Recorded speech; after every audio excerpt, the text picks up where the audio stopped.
इसमें तो आपने पत्रकार महोदय देखा होगा, सुबह से ही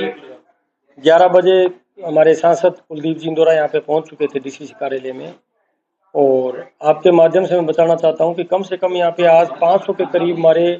गाँवों से, ढाणियों से हमारे जो कार्यकर्ता है वो आए थे अपनी समस्याओं को लेकर हमारे सांसद महोदय से मिलने के लिए। उन्होंने कम से कम 100-150 के करीब तो आज ज्ञापन सौंपे गए हैं एमपी महोदय को।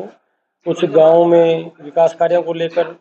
गांव से जो सरपंच आए थे वो भी एक कार्यकर्ता, और ग्राम पंचायत के जो सरपंच है हमारे पार्टी के, उन्हें भी एक उम्मीद होती है भी हमारे सांसद महोदय आएंगे और अपने सांसद कोटे से हमें गांव के विकास के लिए कुछ देके जाएंगे।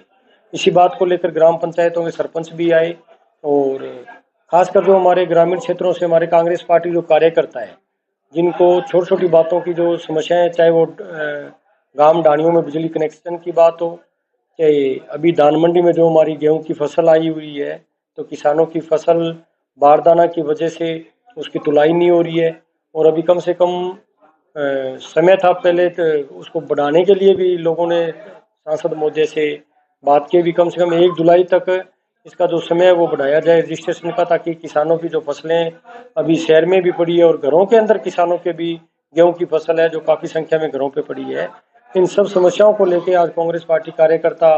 अपने नेता से मिलने के लिए आए थे। उन्होंने अपनी समस्याएं रखी और सांसद महोदय ने बड़ी गंभीरता से उन मुद्दों को समझा और अधिकारियों से फोन पे वार्ता भी की, कुछ से मिलके भी बात करेंगे। आज हमारा कार्यक्रम था भी, हम जाते वक्त कलेक्टर महोदय से मिलेंगे एक ज्ञापन देने के लिए कि आने वाले समय में जो बीटी का जो नरमे का बीज आ रहा है ये बीज सही क्वालिटी का किसानों को मिले। इसमें भी हमने काफ़ी किसान आए थे, उन्होंने बताया कि मिलावटी इसमें बीज आ रहा है और बीज का जो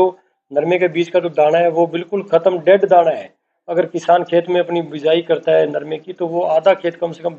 खाली रह जाता है नकली बीज की वजह से। उन काफ़ी समस्याओं को लेकर कलेक्टर महोदय से मिलना भी था। आज कलेक्टर महोदय कारणवश छुट्टी लेके बाहर गए हुए और एडीएम साहब भी आज मौके पे मिले नहीं, वो भी आज शनिवार की छुट्टी बताकर कहीं पे गए हुए हैं। तो उनसे बात हुई, आने वाले समय में सब जाकर उनसे मिलेंगे और इस बात को लेकर गंभीरता से इस समस्या को उठाएंगे कि किसानों की गेहूं की फसल की जो तुलाई है वो हो और थोड़ा समय भी उसमें बढ़ाया जाए रजिस्ट्रेशन का, और नरमे का जो बीज है वो सही क्वालिटी में किसानों को असली बीज मिले, नकली बीज नहीं मिले, ताकि किसान के खेत में असली फसल हो उसके।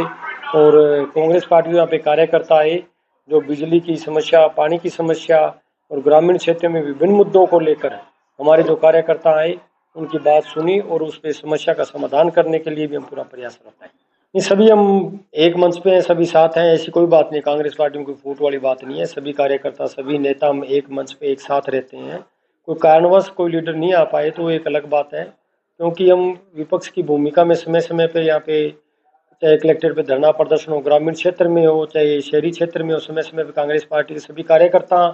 और मैं जिलाध्यक्ष होने के नाते पूरे हनुमानगढ़ जिले की 500 विधानसभा के ऊपर हम समय समय पर अपने धरना प्रदर्शन और पार्टी की जो विचारधारा उसको लेकर गांव गांव ढाणी जा रहे हैं। और कांग्रेस पार्टी की जो ये बीजेपी की जो सरकार है, भजन लाल जी की सरकार और केंद्र की सरकार है, जो बिल्कुल तानाशाह की सरकार है, किसान मजदूर व्यापारी सभी वर्ग इसमें दुखी हुए बैठे हैं। और हमारे प्रदेशाध्यक्ष गोविंद सिंह डोटासरा जी के निर्देशानुसार अभी हमने ग्रामीण क्षेत्र के अंदर सभी ग्राम अध्यक्ष भी कंप्लीट कर दिए, नगर अध्यक्ष जो बनाने थे हमको वो भी हमने कंप्लीट कर दिए। ये सभी आज पार्टी के जो कार्यकर्ता हैं उनसे भी ये बात रखी गई है भी आने वाले समय में अभी जो आज से हमने जन सुनवाई का कार्यक्रम जो जिसी जिला कांग्रेस कमेटी कार्यालय में शुरुआत की है ये निरंतर आगे चलता रहेगा। अभी आने वाले समय में हमारे चूरू से सांसद है जो नौर भादरा का क्षेत्र भी हमारा लगता है, तो वो हमारे सांसद कुलदीप राहुल जी कसवां भी अभी थोड़े दिनों में यहाँ पे जन सुनवाई करने के लिए आएंगे। उसके बाद में लगातार जो हमारे विधायक है वो भी यहाँ पे आते रहेंगे, पर हर एक महीने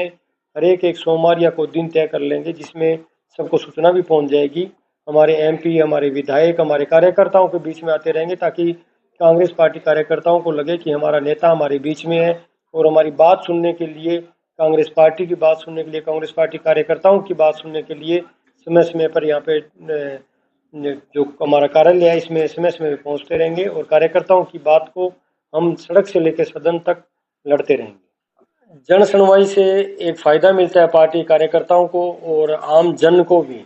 हमारे कार्यकर्ता है, कुछ बातों को लेकर हम हनुमानगढ़ की जो सीट है वो पिछली बार हार चुके थे, उसकी वजह से हमारे कांग्रेस पार्टी कार्यकर्ता वो थोड़े मायूस थे भी, हमारे यहाँ पे विधायक नहीं है, हमारी सरकार भी नहीं है, हमारी सुनने वाला कौन है। तो आज इसी कड़ी को लेकर जब हमने शुरुआत की है तो कांग्रेस पार्टी के कार्यकर्ताओं को ऐसा लगता है कि नहीं भी, हमारा सांसद भी हमारे बीच में आ रहा है, हमारी बात सुन रहा है, हमारा जिलाध्यक्ष हमारे बीच में बैठा है, हमारे पार्टी के जो अदर नेता है, हमारे जो विधायक है नौर भादरा संगरिया से हमारे बने हुए, वो भी हमारे यहाँ पे बीच में रहेंगे, हमारी बात सुनेंगे और हमारे कार्यकर्ताओं की जो बात है, आवाज़ है, उसको जो हमारे यहाँ पे उच्च अधिकारी है उनसे बात करेंगे। हमारे कार्यकर्ता की जो लड़ाई है हम बिल्कुल मजबूती से लड़ेंगे। तो आने वाले समय में नगर परिषद के जो चुनाव है, हनुमानगढ़ हो चाहे नगर पालिकाओं के चारों विधानसभा पे, हम सारे के सारे चुनाव जीतेंगे। हमारे कांग्रेस पार्टी के कार्यकर्ता जो धरातल पे लड़ाई लड़ते हैं उन लोगों को टिकटें भी देने का काम करेंगे और उन लोगों की वजह से कांग्रेस पार्टी यहाँ पे नगर परिषद में अपना सभापति बनाएगी। कांग्रेस पार्टी का स्थायी कार्यालय भूमि बंटन, आगे उसका विस्तारी करना, आज संसद महोदय ने हिंट तो दिया है कि आगे काम बढ़ेंगे। आप जिलाध्यक्ष हैं, आपकी जिम्मेदारी ज्यादा है, आगे क्या इसमें प्लान है आपका? मैं आपके माध्यम से बताना चाहता हूँ कि मैं सही जनता का आशीर्वाद मेरे ऊपर बना रहा और मैं धरातल पर सही काम करता रहा, तो अगर मेरे कार्यकाल में मेरी ये प्राथमिकता है कि मैं मेरे खुद के कार्यकाल में कांग्रेस पार्टी को नया कार्यालय बनाकर देना चाहता हूँ, सब लोगों की, सब नेताओं की मदद से। आने वाले समय में नगर परिषद और पंचायत समिति के चुनाव है, हमारे नगर पालिका में चेयरमैन बने, हमारा सभापति बने, हमारे प्रधान और प्रमुख बनेंगे और सरपंच और एमएलए जो हमारे एमपी है उन सब से मदद लेकर हम यहाँ से भूमि का आवंटन भी करवाएंगे जल्द से जल्द, और सभी कार्यकर्ताओं से गांव गांव ढाणी ढाणी जाकर मैं मदद लूंगा और यहाँ पे कांग्रेस पार्टी का बहुत जल्द आपको खुद का एक कार्यालय हम बनाने का यहाँ पे प्रयास रहता है। ये मेरी प्राथमिकता रहेगी।